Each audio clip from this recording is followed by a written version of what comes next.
Continuamos con Enlace Internacional, ahora nos vamos en este caso a Bolivia, justamente para analizar lo que nos han dejado las elecciones, como te anticipamos, resultados la verdad que sorprendentes en el sentido de que no estaban previstos ni por oposición, ni por oficialismo, comunidad internacional, ni por consultoras. Para esto vamos a analizar la situación que se ha dado con Andrés Malamud. Él es politólogo, principal investigador de la Universidad de Lisboa. ¿Cómo estás, Andrés? Buen día.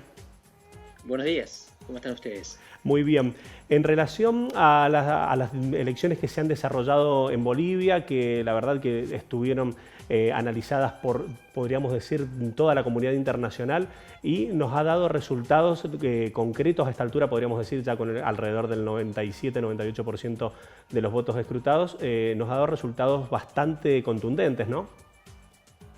Sí, en Bolivia hasta la llegada del MAS al gobierno no era frecuente que un presidente ganase en primera vuelta o con los sistemas constitucionales anteriores. Habitualmente el resultado se definía por una coalición que se formaba en el Congreso después de la elección. Pero desde la llegada de Evo Morales, el MAS viene ganando las elecciones por mayoría absoluta. Y esto es lo que repitió en esta elección, lo que supone una restauración de la democracia que había sido interrumpida brevemente el año pasado.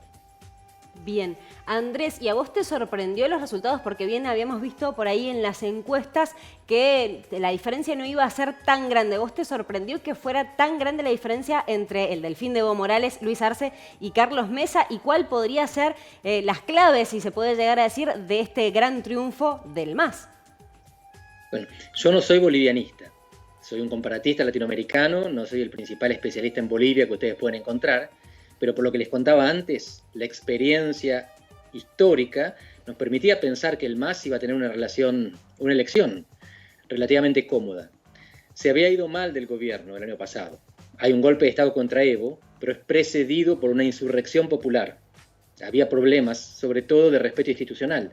El propio Evo Morales estaba siendo candidato por cuarta vez cuando él había prometido que no lo iba a hacer en el marco de una constitución que él mismo había reformado y permitía solamente 2 elecciones, la primera y la reelección. Él se había ido por una más y ahora estaba buscando una cuarta, en conflicto con un plebiscito que él mismo había organizado y que le había impedido seguir. Él entonces va a la Suprema Corte, que finalmente dice que tiene el derecho humano de competir electoralmente. Parece que no les gustó demasiado a los bolivianos. Pero lo más interesante es que esta victoria del MAS, un partido súper estructurado, con mucha base social, con mucha identificación en las raíces del pueblo, sobre todo del occidente, de la zona del Alto, de La Paz, no de la zona de Santa Cruz, que es donde vive la gente más opositora al MAS. Tiene una fórmula que no es exactamente la misma que representaba a Evo Morales. ¿Por qué? Porque Luis Arce, el candidato que ganó como presidente, es un tecnócrata, y no lo digo despectivamente, al contrario. Es alguien que estudió economía en Inglaterra, y fue uno de los mejores ministros de Economía, no solo de Bolivia, sino de América Latina en el último siglo. Consiguió que un pequeño país subdesarrollado tuviera acceso a los mercados internacionales y se financiase con bonos a tasas bajas. Bolivia está mucho mejor económicamente que Argentina gracias a Luis Arce. Y su vicepresidente, David Choquehuanca, es alguien que tiene mucho arraigo social, cosa que Arce no tiene, pero está opuesto a Evo Morales. Tiene una interna dentro del MAS.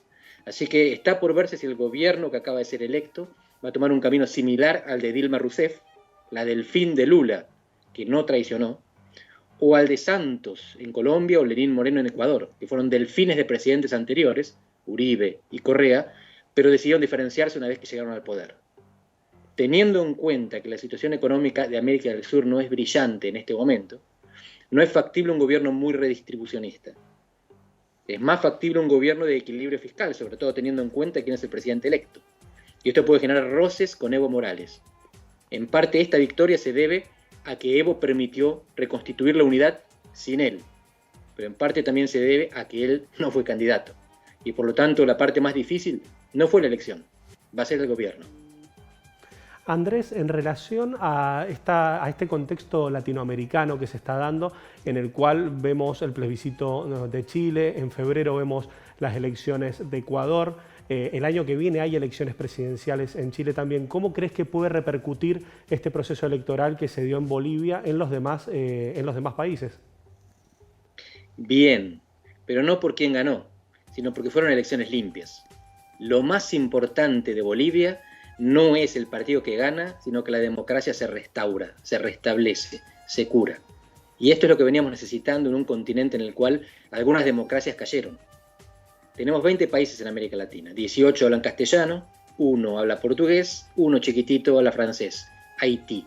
De esos 20, hay 5 que tienen problemas de democraticidad, para decir lo mínimo. Cuba desde hace mucho, Haití, Honduras, Nicaragua y Venezuela. Es mucho. Es el 25% de América Latina que no es democrática. Necesitamos que Bolivia no cayera para ese lado. Así que si por un lado la victoria de Luis Arce es oxígeno para Maduro, por el otro es una mala noticia. ¿Por qué es una mala noticia? Porque la oposición en elecciones limpias puede ganar el gobierno. Por eso en Venezuela no va a haber elecciones limpias. Exacto. Andrés, bueno, teniendo en cuenta el rol de la Organización de los Estados Americanos en las elecciones de octubre del año pasado y que ahora en estas elecciones dijeron que fue un proceso transparente. Después de esto, bueno, Lucho Arce, el futuro presidente de Bolivia, dijo que estaban indignados con la OEA y demás, bueno, México y también el Grupo Puebla pidieron que a Luis Almagro, el titular de la OEA, se haga un costado. ¿Qué es lo que puede llegar a pasar? ¿Puede tener algún tipo de repercusión estas elecciones en cuanto a la Organización de los Estados Americanos? Qué lindo sería, pero es muy improbable. Tampoco tenemos que olvidarnos de esto. En las elecciones de hace un mes para el BID, Banco Interamericano de Desarrollo, donde Estados Unidos viola una regla no escrita de que el presidente será siempre latinoamericano, 16 países de América Latina votaron a favor del candidato de los Estados Unidos y 4 se abstuvieron. No hubo votos en contra. Es decir que lo de Almagro fue un papelón, lo de la OEA es un triste papel. Y sin embargo, la mayor parte de los países de la región sigue apoyando eso y sigue apoyando lo que diga Estados Unidos. Andrés, en esta situación que plantea justamente con una OEA que ha cumplido un triste papel, con un BID que ha quedado en manos de Mauricio Clever Carone y una pospandemia, estamos hablando de 2 organismos que son fundamentales para el renacer, podríamos decir, de Latinoamérica. ¿Cuál es esta situación y cómo pueden repercutir las elecciones de los Estados Unidos acá? Es una pregunta muy interesante. Hay algunas cosas en las cuales Biden y Trump están de acuerdo. Los dos son anti-China. Estando Biden en el gobierno, posiblemente trataría de llegar a algunos acuerdos en algunas áreas de políticas específicas. Pero la jugada en las elecciones es saber quién es más anti-China que el otro. Porque el que sea blando con China pierde votos. En Venezuela pasaba algo por el estilo. Había un consenso norteamericano anti-Maduro. Pero es un consenso menos sólido, menos relevante, porque Venezuela no es importante para los Estados Unidos. China sí. ¿Qué consecuencias puede tener un cambio de gobierno? Porque asumamos que si gana Trump va a ser más o menos lo mismo que hasta ahora. Bueno, con Biden, el Partido Demócrata, en el poder posiblemente haya más proteccionismo.